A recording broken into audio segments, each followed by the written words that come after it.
This section links closely to the next, where we will look at development, the key means by which we achieve effective succession plans, and it is the mechanism by which people prepare themselves for more complex and more senior roles, or for lateral job moves. However, this section is more about taking two views of planning for the future. That of the individual, career goals, career planning, and of the organisation, succession planning, which key roles need to be filled, what are the career paths and options for people to get there, and who has the potential to fulfil those roles.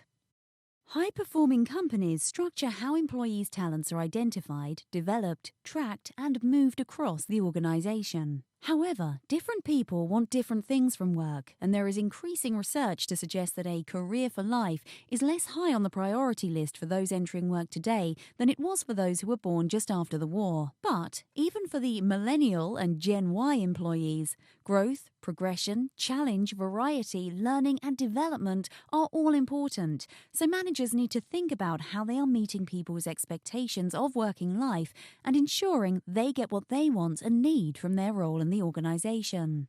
Recent findings in neuroscience tell us that we are all, to an extent, programmed to seek certain things, like a feeling of certainty and predictability about our future. Career plans can help to give you that, and whilst they offer no guarantee, they help individuals to make a longer-term psychological connection with the organisation, can help to increase feelings of engagement, and reinforce the fact that they are an important and valued resource, and one that is worth investing in. As a manager, incorporating performance management into planning activities offers an element of personal satisfaction to see good people progress and reach their career goals, and supporting career management is a key line management responsibility. Furthermore, in doing this, managers are helping to minimize the risk of losing valuable people, as they'll be recognizing those with high potential or at risk of leaving and helping to establish clear career paths and development plans within your organization. Of course, it also provides a good legacy for their own onward career to leave their current team in good hands with their successor. Employees will appreciate being able to develop long-term career goals, and these can be as motivational as short-term objectives. It will help them make decisions about next steps and offer a degree of certainty and confidence. Whilst nothing is guaranteed, a career plan can help them see a future in your organisation. When thinking about career paths and succession planning, you and your managers will undoubtedly entertain the question, who has potential? But a key first question is, potential for what?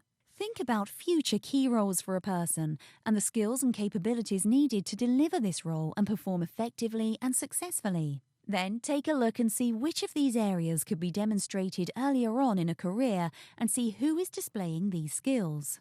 Managers will need to look at what indicates high potential in your organisation, but some of the more common areas are capacity for learning, being able to learn from own mistakes, actively seeking feedback and using it constructively to inform future performance, reflecting on own behaviour to learn lessons for the future, being a quick learner and able to learn in a number of different ways. Resilience, being able to recover quickly from setbacks, coping with high pressure and demands, finding ways around obstacles, perseverance in the face of adversity. Strategic thinking, longer-term thinking, looking outside the organisation for opportunities, seeing patterns, trends, themes and relationships, being able to manage ambiguity and deal with increasingly complex issues, problems, timescales and information. Systems thinking, seeing things from an organisational perspective. Flexibility, being able to adapt communication, influencing leadership and interpersonal style to suit the demands of the situation and the other people involved, managing change, shifting one's approach in response to new priorities. Emotional intelligence, being able to accurately recognize and manage one's own emotional states, recognizing and understanding emotional responses in others, using this understanding to increase interpersonal effectiveness.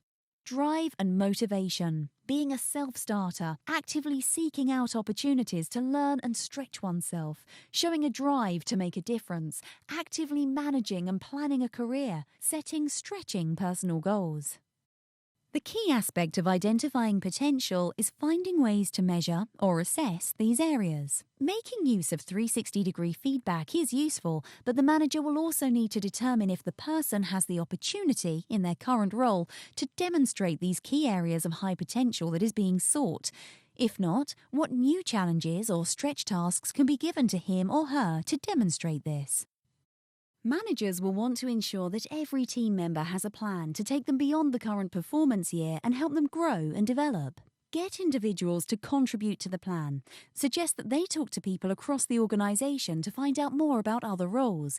Encourage them to self-assess against required skills or behavioural frameworks. Use an online performance management system that links to succession and career planning data. But remember, not all team members are interested in promotion, and that's fine, and not everyone can move upwards. Headlight's online performance management software, Talent Performance, includes tabs or sections which allow you to indicate any potential future roles within the business that the individual could be prepared for, allowing the organisation to keep track of potential successors and more easily find internal candidates when positions become available.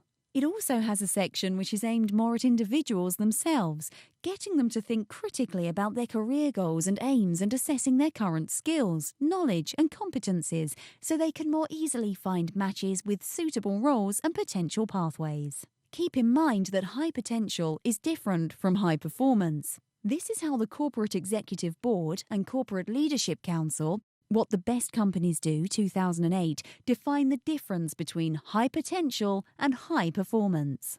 High performance.